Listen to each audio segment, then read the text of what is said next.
بسم اللہ الرحمن الرحیم۔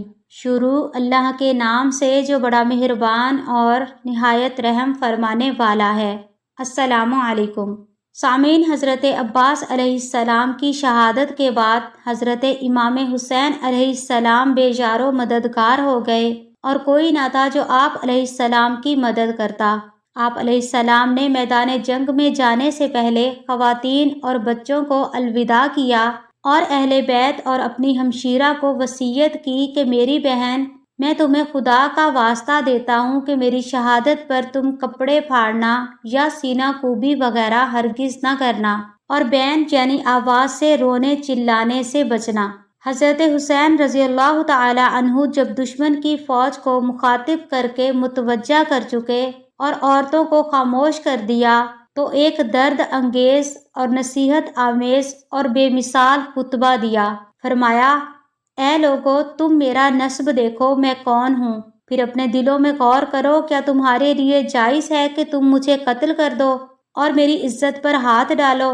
کیا میں تمہارے نبی صلی اللہ علیہ وآلہ وسلم کی صاحبزادی کا بیٹا نہیں ہوں؟ کیا میں اس باپ رضی اللہ تعالی عنہ کا بیٹا نہیں ہوں جو رسول اللہ صلی اللہ علیہ وآلہ وسلم کا چچا زاد بھائی تھا؟ کیا سید الشہداء حمزہ میرے باپ کے چچا نہیں تھے؟ کیا جعفر طیار میرے چچا نہیں تھے؟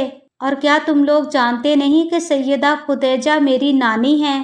اور کیا تم لوگ نہیں جانتے کہ یہ جو تلوار میری کمر میں ہے یہ رسول خدا صلی اللہ علیہ وآلہ وسلم کی تلوار ہے؟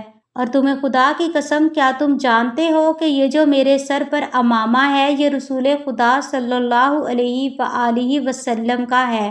اور اگر تم میری بات کی تصدیق کرتے ہو، اور واللہ میری بات بالکل سچ ہے، میں نے عمر بھر کبھی جھوٹ نہیں بولا، اور اگر تمہیں میری بات پر یقین نہیں تو تمہارے اندر ہی ایسے لوگ موجود ہیں جن سے اس کی تصدیق ہو سکتی ہے۔ اور کیا یہ سب چیزیں تمہارے لیے میرا خون بہانے سے روکنے کے لیے کافی نہیں ہیں؟ مجھے بتاؤ کہ میں نے کسی کو قتل کیا ہے کہ جس کے قصاص میں مجھے قتل کر رہے ہو، یا میں نے کسی کا مال لوٹا ہے یا کسی کو زخم لگایا ہے؟ اس کے بعد حضرت حسین علیہ السلام نے کوفہ کے رئیس کا نام لے کر پکارا، اے شیس بن ربیع، اے زید بن حارث، کیا تم لوگوں نے مجھے بلانے کے لیے خط نہیں لکھے تھے؟ سامعین، یہ سب لوگ مکر گئے کہ ہم نے خط نہیں لکھے تھے۔ تو حسین علیہ السلام نے فرمایا، میرے پاس تمہارے خط موجود ہیں۔ اس کے بعد فرمایا، اے لوگو، اگر تم میرا آنا پسند نہیں کرتے تو مجھے چھوڑ دو، میں کسی ایسی زمین میں چلا جاؤں گا جہاں مجھے امن ملے۔ اس کے بعد قیس بن اشعث نے کہا کہ آپ اپنے چچا زاد بھائی ابن زیاد کے حکم پر کیوں نہیں اتر آتے؟ وہ پھر بھی آپ کے بھائی ہیں، آپ کے ساتھ برا سلوک نہیں کریں گے۔ یہ سن کر حضرت حسین علیہ السلام نے فرمایا، مسلم بن عقیل کے قتل کرنے کے بعد بھی تمہاری یہ رائے ہے؟ واللہ میں کبھی اس کو قبول نہ کروں گا، میں کبھی بھی یزید کی بیعت نہیں کروں گا۔ یہ فرما کر حضرت حسین علیہ السلام گھوڑے سے اتر آئے۔ اس کے بعد زبیر بن القین رضی اللہ تعالی عنہ کھڑے ہوئے اور ان لوگوں کو نصیحت کی کہ آل رسول اللہ صلی اللہ علیہ وآلہ وسلم کے خون سے باز آ جائیں، اور بتایا کہ اگر تم اپنی اس حرکت سے باز نہ آئے اور ابن زیاد کا ساتھ دیا تو خوب سمجھ لو کہ تم کو بھی ابن زیاد سے کوئی فائدہ نہ پہنچے گا، وہ تمہیں بھی قتل و غارت کر دے گا۔ ان لوگوں نے زبیر کو برا بھلا کہا اور ابن زیاد کی تعریف کی اور کہا کہ ہم تم سب کو قتل کر کے ابن زیاد کے پاس بھیجیں گے۔ زبیر نے پھر کہا، اے ظالموں، اب بھی ہوش میں آ جاؤ، فاطمہ رضی اللہ تعالی عنہ کا بیٹا سمیہ کے بیٹے سے زیادہ محبت و اکرام کا مستحق ہے۔ اگر تم ان کی مدد نہیں کرتے تو ان کو اور ان کے چچا زاد بھائی یزید کو چھوڑ دو کہ وہ آپس میں ہی نمٹ لیں، بخدا یزید بن معاویہ تم سے اس بات پر ناراض نہیں ہوگا۔ سامعین، جب گفتگو طویل ہونے لگی تو شمر نے پہلا تیر ان پر چلا دیا۔ اس کے بعد حر بن یزید طائف ہو کر حضرت حسین علیہ السلام کے لشکر میں شامل ہو گئے، آگے بڑھے اور لوگوں کو خطاب کیا، اے اہل کوفہ، تم ہلاک و برباد ہو جاؤ، کیا تم نے ان کو اس لیے بلایا تھا کہ وہ آ جائیں تو تم ان کو قتل کر دو؟ تم نے تو کہا تھا کہ ہم اپنی جان و مال آپ پر قربان فرما دیں گے، اور اب تم ہی ان کے قتل کے در پہ ہو۔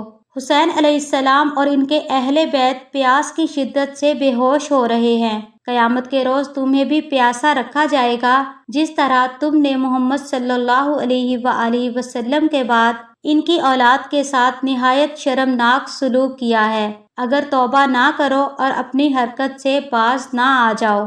سامعین، حر بن یزید پر بھی تیر پھینکے گئے اور وہ واپس آ گئے اور حضرت حسین علیہ السلام کے آگے کھڑے ہو گئے۔ اس کے بعد تیر اندازی کا سلسلہ شروع ہو گیا۔ پھر گھمسان کی جنگ ہوئی اور مخالف فریق کے بھی کئی دشمن مارے گئے۔ حضرت حسین رضی اللہ تعالی عنہ کے بھی بعض رفقا شہید ہو گئے۔ حر بن یزید نے حضرت حسین علیہ السلام کے ساتھ مل کر شدید قتال کیا، بہت سے دشمنوں کو قتل کیا اور ڈٹ کر مقابلہ کیا۔ اسی طرح کافی دیر مقابلہ چلتا رہا۔ ابن عجوسہ زخمی ہو کر گر گئے۔ اس کے بعد شمر بدبخت نے چاروں طرف حضرت حسین رضی اللہ تعالی عنہ اور ان کے رفقا پر حملہ کر دیا۔ حضرت حسین رضی اللہ تعالی عنہ کے رفقا نے بڑی بہادری سے مقابلہ کیا۔ کوفہ کے لشکر پر جس طرف سے حملہ کرتے تھے، میدان صاف ہو جاتا تھا۔ جب عروہ بن قیس نے یہ حالت دیکھی تو عمرو بن سعد سے مزید کمک طلب کی اور شیس بن ربیع سے کہا کہ تم کیوں نہیں آگے بڑھتے؟ اس وقت شیس سے رہا نہ گیا اور کہا کہ تم سب گمراہ ہو۔ ابن علی جو اس وقت روئے زمین پر سب سے بہترین ہیں، ان سے قتال کرتے ہو؟ سامعین، اس کے بعد دشمنوں نے شدید قتال کیا۔ حضرت حسین رضی اللہ تعالی عنہ کے اکثر رفقا شہید ہو چکے تھے اور دشمن کے دستے حضرت حسین رضی اللہ تعالی عنہ کے قریب پہنچ چکے تھے۔ اسی دوران نماز ظہر کا وقت ہوا۔ آپ رضی اللہ تعالی عنہ نے نماز پڑھنے کا اعلان کیا تو جنگ اتنی شدید تھی کہ کسی کو بھی احساس نہ ہوا۔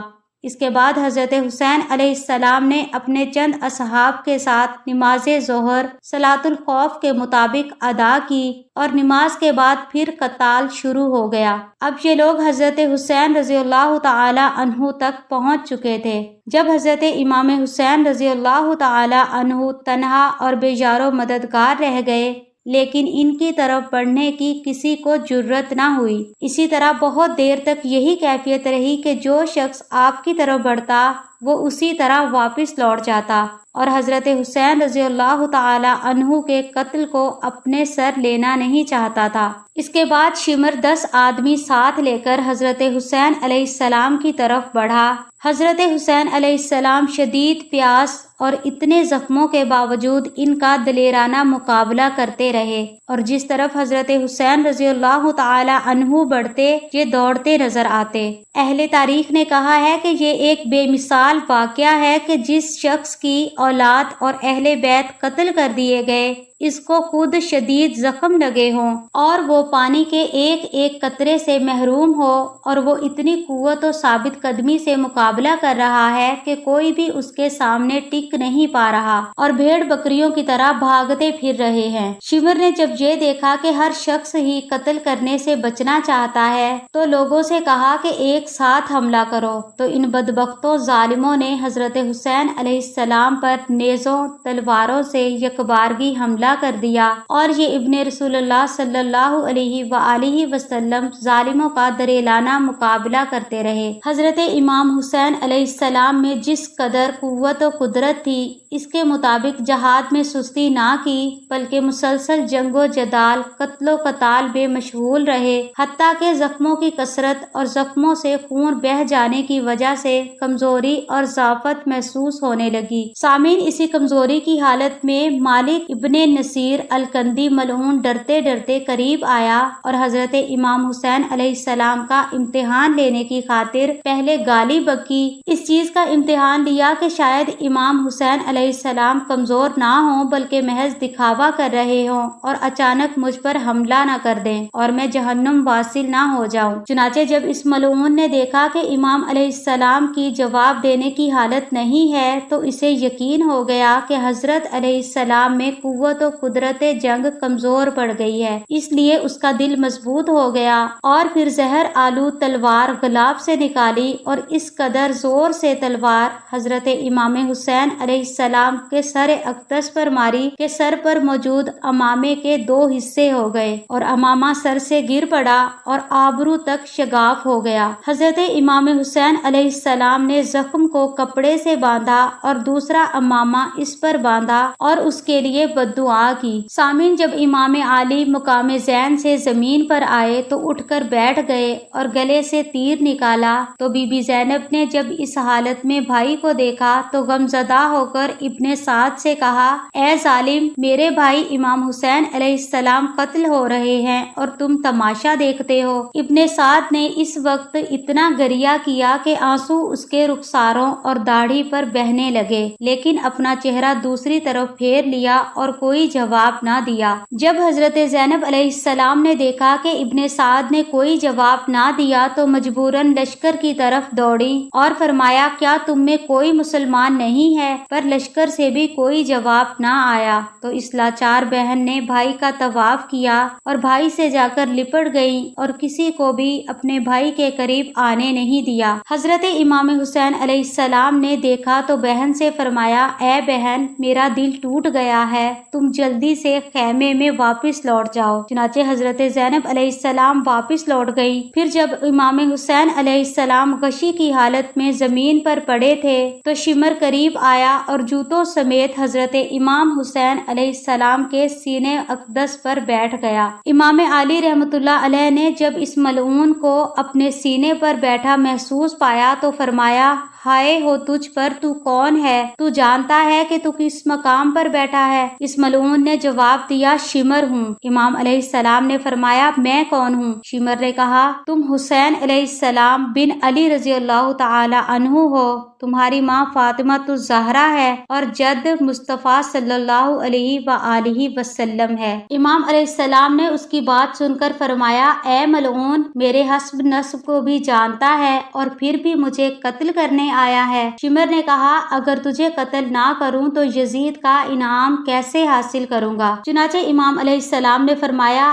اب اگر تو نے ہی مجھے قتل کرنا ہے تو 1 گھونٹ پانی ہی پلا دے۔ شمر نے کہا کہ 1 گھونٹ پانی بھی ہرگز نہیں دوں گا بلکہ پیاسا ہی ماروں گا۔ امام حسین علیہ السلام نے فرمایا، اپنے سینے سے قمیض ہٹا تاکہ میں اپنے قاتل کو دیکھ لوں۔ چنانچہ شمر نے اپنے شکم اور سینے سے قمیض ہٹائی تو امام حسین علیہ السلام نے دیکھا کہ یہ ملعون ابلک، ڈبا اور سبروس ہے اور اس کا چہرہ کتوں اور خنزیروں کے مشابہ لگتا ہے۔ امام علیہ السلام نے دیکھ کر فرمایا، میرے نانا رسول پاک صلی اللہ علیہ وآلہ وسلم نے سچ فرمایا تھا کہ یا علی، تمہارے اس بیٹے کو ایک مبروس اور ابلک اور کتوں اور خنزیروں کے شکل جیسا شخص قتل کرے گا۔ شمر ملعون یہ سن کر غضبناک ہوا اور کہا، مجھے کتوں اور خنزیروں سے تشبیہ دیتے ہو؟ خدا کی قسم، میں تمہارے سر کو گردن سے جدا کر دوں گا۔ پھر اس ملعون نے امام علیہ السلام کو منہ کے بل لٹایا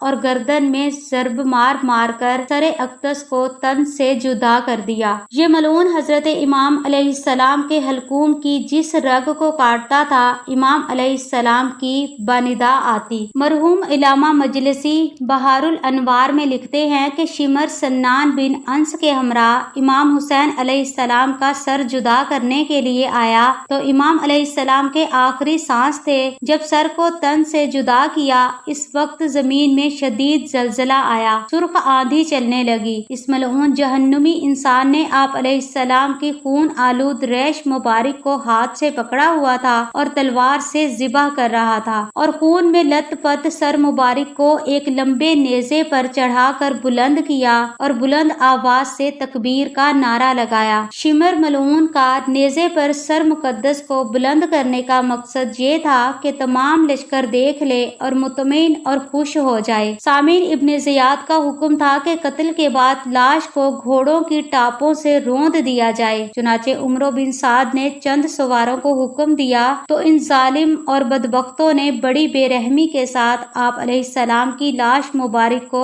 گھوڑوں کے نیچے روند ڈالا۔ اس کے بعد زمین میں شدید زلزلے آنے شروع ہو گئے اور فضا سے بہت شور و غل بلند ہو گیا اور کئی قسم کی آوازیں آنے لگی۔ آسمان تاریک ہو گیا، سورج کی روشنی ایسی تاریکی میں ڈوبی کہ ستارے نظر آنے لگے، 7 قطرے خون کے آسمان سے گرے، سورج کو گرہن لگ گیا، سرخ اور سیاہ آندھی چلنے لگی، دنیا عالم کی حالت بدل گئی۔ لوگوں میں عجیب وحشت پیدا ہو گئی کہ جیسے ابھی آسمان سے کوئی عذاب آنے والا ہے یا زمین ان سب کو غرق کرنے والی ہے۔ سامعین، 1 گھنٹے تک یہی عالم رہا اور اس کے بعد آہستہ آہستہ فضا روشن ہوئی، گرد و غبار ہٹ گیا، سرخی ہر طرف پھیلی ہوئی تھی، زمین کا زلزلہ رک گیا اور لوگوں کی حالت معمول پر آنے لگی۔ جب حیرت و درماندگی سے نکلے تو دشمنوں نے پھر سے سرکشی شروع کر دی، ظلم سے تجاوز کرنا شروع کر دیا، شرارت اور فساد برپا کرنے لگے اور امام علیہ السلام مظلوم کی لاش پر ہجوم اکٹھا ہو گیا اور حضرت امام علیہ السلام کے تن کے لباس کو بھی لوٹ لیا گیا۔ امام حسین علیہ السلام کے پیراہن مبارک کو